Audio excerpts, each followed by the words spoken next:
Alex, you're no longer with the company, effective immediately. That's how it started. No warning shot, no performance review. Just Brandon Walsh's smug face pixelated on my laptop screen during the Friday all-hands meeting.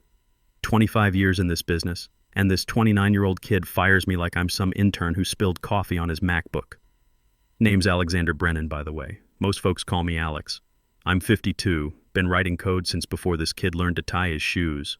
Built the compliance engine that keeps Apex Financial Solutions from getting shut down by the feds. But apparently that doesn't matter when Daddy's venture capital firm owns 40% of the company. The Slack channel exploded. Shock emojis, confused messages, someone typing WTF, then quickly deleting it. I just sat there, watching my career get executed in real time, while Brandon kept talking about strategic realignment and fresh perspectives. You know what the kicker was? He said I wasn't adapting to modern development practices. This from a guy who once asked me why we couldn't just use blockchain for regulatory reporting. I spent 2 hours explaining why the OCC doesn't accept smart contracts as compliance documentation. He nodded like he understood, then asked if we could make it an NFT. I didn't rage quit, didn't flip out, just clicked leave meeting and closed the laptop. Emma was at her friend's house, wouldn't be back until Sunday. Good thing, too, because I spent the next hour just staring at the wall, trying to figure out how I was going to tell my 17-year-old daughter that Daddy might not be able to afford Duke after all. See, here's what guys like Brandon don't understand about guys like me. We've got real responsibilities. I'm not some 25-year-old living in a studio apartment eating ramen. I've got a mortgage with 11 years left on it. Emma's looking at colleges that cost $60K a year. My dad's 76, and his Medicare doesn't cover the good assisted living place in Greenville. I can't just take a gap year to find myself or whatever these kids do. The severance package showed up Monday. 2 weeks' pay and a non-compete agreement that looked like it was written by someone who really didn't want me working anywhere in fintech for the next 18 months. No contracting, no consulting, no contributing to any financial technology product in any capacity. They really thought they had me cornered. What they didn't know was that I'd been backing things up for months, not stealing code. I'm not stupid. But when you've built something from scratch, you remember how you did it. You remember the logic, the architecture, the problems you solved, and when you're dealing with banking compliance, you keep everything documented. Everything. I had copies of my design documents, the ones I wrote before I ever touched their code base. Email threads where I explained why certain approaches wouldn't work. Architecture diagrams I sketched on napkins during lunch meetings. All dated, all time-stamped, all mine. The unemployment claim got denied, of course, terminated for cause according to HR. Cause being what exactly? Building systems that actually work? Training junior developers instead of letting them break production? Asking too many questions about why we were rushing features that could get us fined by the Fed? That's when I called my lawyer. Well, actually, I called my golf buddy Pete, who recommended his lawyer, guy named Morrison, no relation to the other Morrison causing me problems. He took one look at the non-compete and started laughing. Alex, you know there's new legislation coming, right? Takes effect January 1st. Makes these things unenforceable for tech workers in North Carolina. I didn't know, but I should have. That's the thing about being in this business for 25 years. You learn to pay attention to the details everyone else misses. So there I was, 3 months to figure out my next move. 3 months to sit quiet, document everything, and plan. 3 months to let Brandon think he'd won. I started reaching out to old contacts, not for jobs. Couldn't do that with the non-compete hanging over my head. Just friendly catch-ups. How's the family? Remember that system we built back in '09? Funny how these compliance requirements keep getting more complex, right? Turns out, a lot of folks in Charlotte's banking community weren't too happy with Apex's recent service issues. Funny how problems start showing up when you fire the guy who built your risk management system. Timeouts during high-volume periods, reconciliation errors that required manual fixes. Nothing catastrophic, but enough to make compliance officers nervous. Patricia O'Brien reached out in November. Pat and I worked together for 6 years. She knew my systems better than anyone except me. Coffee turned into a longer conversation. Turned out she wasn't the only one updating her LinkedIn profile. Carlos is looking too, she said. And Michelle's already talking to headhunters. Brandon hired 3 bootcamp kids to replace you. Kids who've never heard of COBOL, let alone worked with mainframe integration. I just nodded, sipped my coffee, didn't say much. but I was thinking plenty. That's when I started making my list. By December, I had 3 lists going. First list, every system at Apex I'd touched in 8 years. Second list, everyone in Charlotte banking who owed me a favor or at least remembered my name. Third list, everything Brandon's team was screwing up in real time. That third list got pretty long, pretty fast. See, banking software isn't like building some social media app. You can't just move fast and break things when you're handling other people's money. The Fed takes a dim view of that approach. But Brandon, fresh out of Wharton with his MBA and 0 operational experience, figured regulatory compliance was just another checkbox on his product roadmap. Carlos called me in mid-December. He was trying to debug a reconciliation failure that was causing transaction discrepancies. Nothing huge, couple thousand here and there, but enough to trigger audit flags, the kind of thing that makes bank examiners very, very interested in your operation. It's the matching algorithm, he said. Something's off with the tolerance settings. Remember that custom logic you built for handling settlement timing differences? I remembered. Took me 6 months to get it right, working with actual bank operations folks to understand how transactions flow between different systems with different processing schedules. Brandon's new team had apparently optimized it by removing what they thought was unnecessary complexity. Can't help you there, buddy, I told Carlos. Non-compete, remember? But I could listen. And I could remember that the State Banking Commission was conducting their annual examinations in January. Funny how timing works out sometimes. Michelle Thompson reached out right after New Year's. She'd been keeping her head down, doing her compliance officer thing. But she was nervous. Real nervous. Alex, they're not taking the regulatory stuff seriously. Brandon keeps pushing back our examination prep because he wants to focus on the new AI features. Says compliance is just overhead drag on innovation. That got my attention. Bank examinations aren't suggestions. When the state sends examiners to review your operations, you either pass or you're out of business. Period. And preparation isn't optional. It's survival. How bad is it? I asked. Bad. The documentation is incomplete. The audit trails have gaps. And nobody on the current team understands the risk scoring algorithms you built. They're just running your code without understanding what it does. Perfect. Running complex financial algorithms without understanding them is like performing surgery with a manual you can't read. Eventually, somebody bleeds. January 1st came and went. My non-compete officially became toilet paper, courtesy of the new state legislation. I celebrated by updating my LinkedIn profile. Just the basics. Open to new opportunities in financial technology. By January 3rd, I had 12 messages from recruiters and 4 direct calls from former colleagues. Word travels fast in Charlotte's banking community, especially when it involves someone who knows where all the compliance bodies are buried. But I wasn't looking for just any job. I had something specific in mind. First National Bank of the Carolinas had been watching Apex's struggles with interest. They were Apex's biggest competitor in the regional market, and they'd been looking for ways to modernize their technology stack without risking regulatory violations. Their CTO, Janet Reynolds, and I had worked together back in the early 2000s during the post-9/11 banking security overhaul. She called me directly. Alex, we've been hearing interesting things about Apex's technical challenges. Would you be interested in consulting on a compliance technology assessment? Consulting, not employment. Smart woman. No, non-compete issues. And it gave us both flexibility to see where things might lead. The assessment took 2 weeks. I reviewed their current systems, documented gaps, and provided recommendations for modernization. Standard stuff. But I also happened to mention that I had deep expertise in exactly the kind of real-time compliance monitoring that was becoming mandatory under new Fed guidelines. Guidelines that Apex was struggling to implement. Janet made an offer the day I finished the assessment.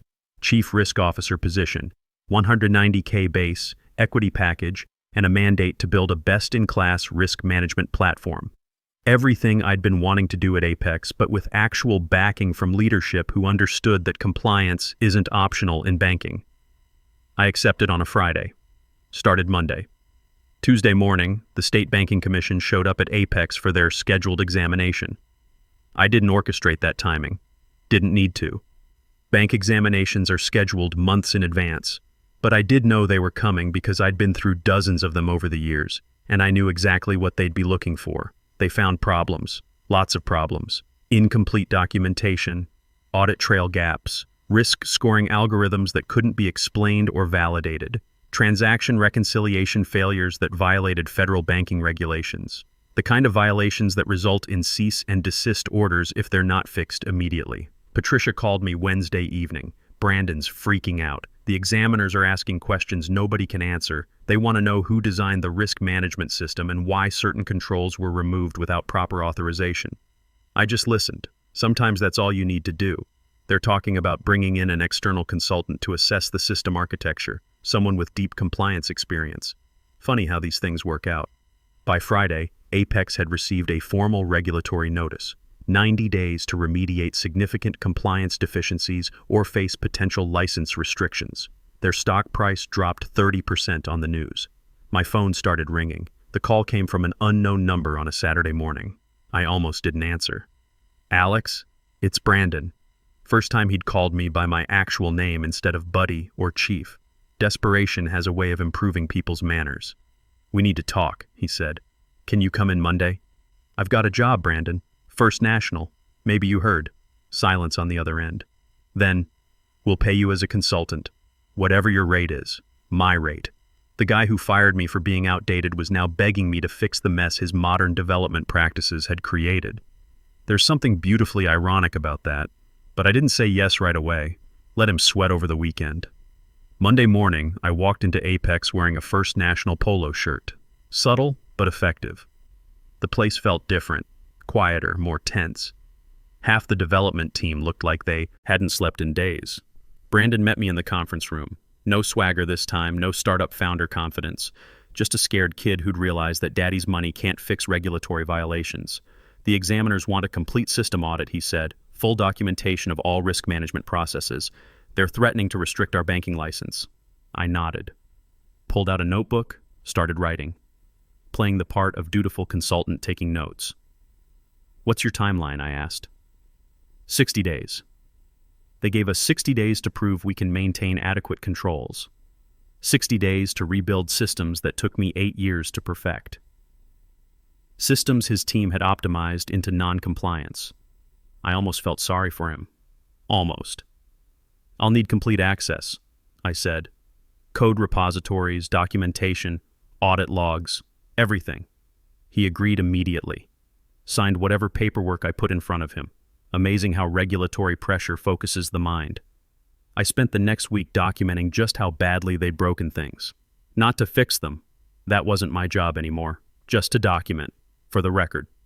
The reconciliation algorithm had been simplified to the point where it couldn't handle edge cases. Transaction timing differences that happened maybe once a month, but when they did happen, they created audit trail gaps that violated federal banking regulations. The risk scoring system had been modernized by removing what Brandon's team thought was unnecessary complexity. Turned out that complexity was there for a reason, to handle the dozens of special cases that real-world banking operations encounter every day. The compliance reporting had been automated, which sounds good until you realize the automation was generating reports that looked correct but contained subtle errors that would fail any serious regulatory review. 3 weeks into the consulting engagement, I delivered my assessment to Brandon and the board. 47 pages of detailed technical analysis with a simple conclusion. The system needed to be completely rebuilt from scratch. Estimated timeline, 18 months. Estimated cost, $15 million. The room went dead silent. What if we brought you back full time? Brandon asked. Give you whatever you need, whatever team you want? I looked at him for a long moment. Then I smiled. Brandon, I appreciate the offer, but I'm happy where I am. 2 weeks later, Apex announced they were seeking a buyer. The regulatory issues combined with the massive technical debt made them unmarketable as an independent company. Their enterprise clients had started looking for alternatives, clients like the ones I was now serving at First National. Janet Reynolds called me into her office that Friday. Interesting opportunity just came up, she said. Apex's client portfolio is available for acquisition, $200 million in managed assets, plus their compliance documentation. Might be worth taking a look. I nodded. I'd be happy to evaluate the technical assets, make sure they're compatible with our systems. They weren't, of course. Apex's code was too tangled, too dependent on workarounds and patches to be worth acquiring. But their client relationships, their compliance documentation, their regulatory approvals, those had real value. We acquired the client portfolio for $12 million, about 1/10 what Apex had been worth 6 months earlier. Brandon took a job at his father's investment firm. Something in business development, I heard, probably for the best. Turns out running a regulated financial services company requires more than an MBA and good presentation skills.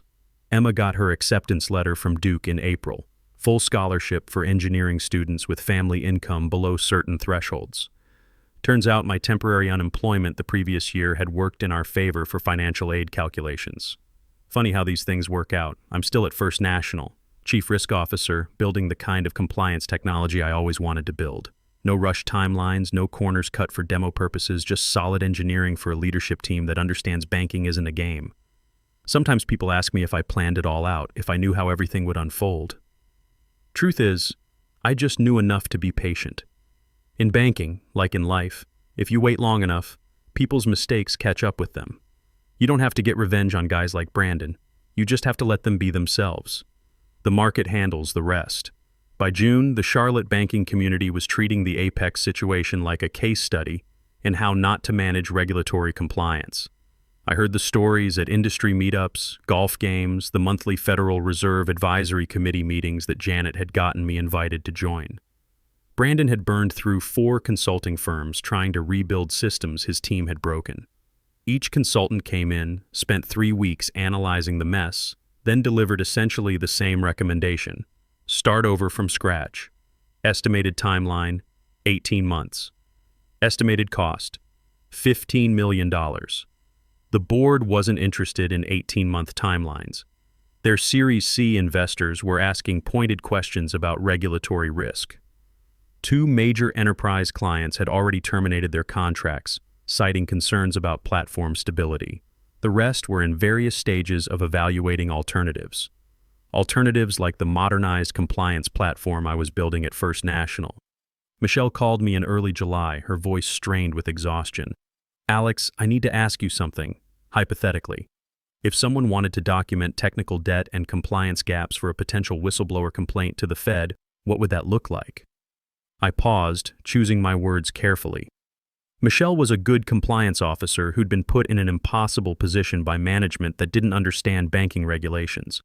Hypothetically, the OCC has specific procedures for reporting unsafe banking practices. They're particularly interested in institutions that can't adequately explain their risk management systems to examiners. And if someone had documentation showing that management ignored compliance recommendations, that would be exactly the kind of thing they'd want to see. Michelle filed her complaint 2 weeks later.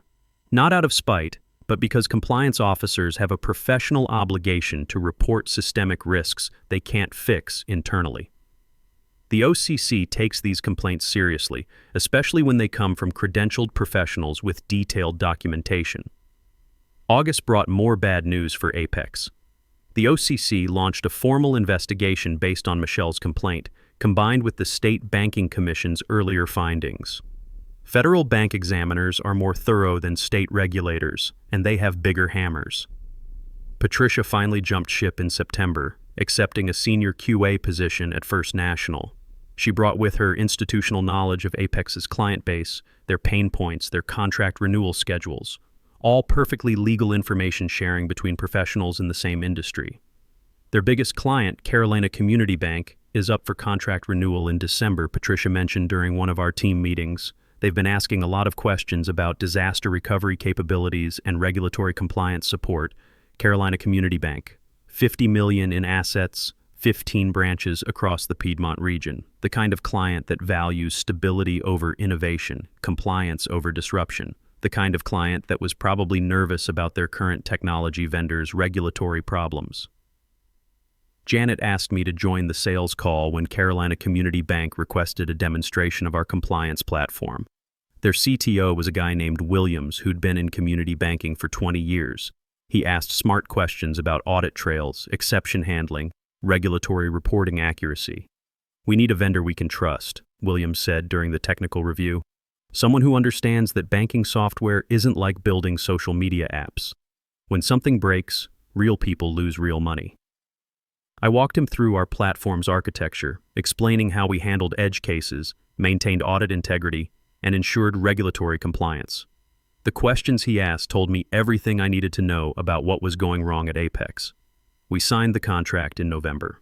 Carolina Community Bank became First National's largest technology client, bringing with them 15 other community banks who'd been watching their vendor evaluation process. The final blow to Apex came in December. The OCC issued a formal enforcement action citing inadequate risk management controls and unsafe banking practices. The order required immediate remediation of all compliance deficiencies under federal supervision, plus a $5 million civil penalty. Brandon tried one last desperate move. He called me directly. "Alex, we need to talk. I know things ended badly between us, but we're willing to make this right. Name your price to come back and fix the compliance issues." I let him finish his pitch. Stock options, signing bonus, complete authority over the technology organization. Everything he should have offered 8 months earlier, before his modernization efforts destroyed systems that took years to build. "Brandon, I appreciate the offer, but I'm happy where I am. We'll double whatever First National is paying you. It's not about the money. It's about working with people who understand the business."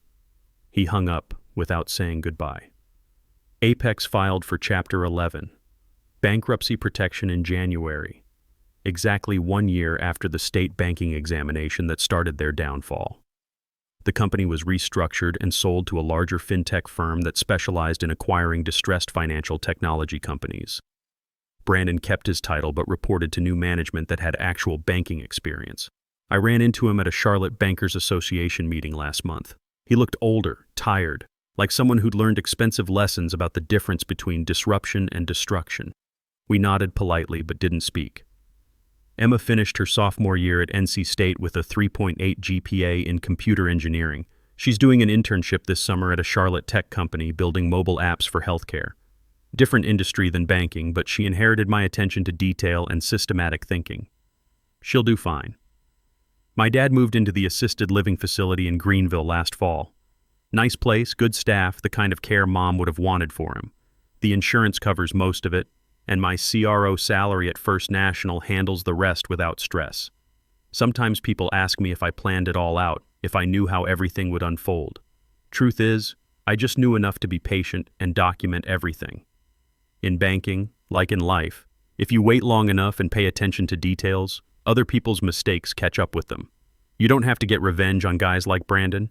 You just have to let them be themselves while you build something better. The market handles the rest.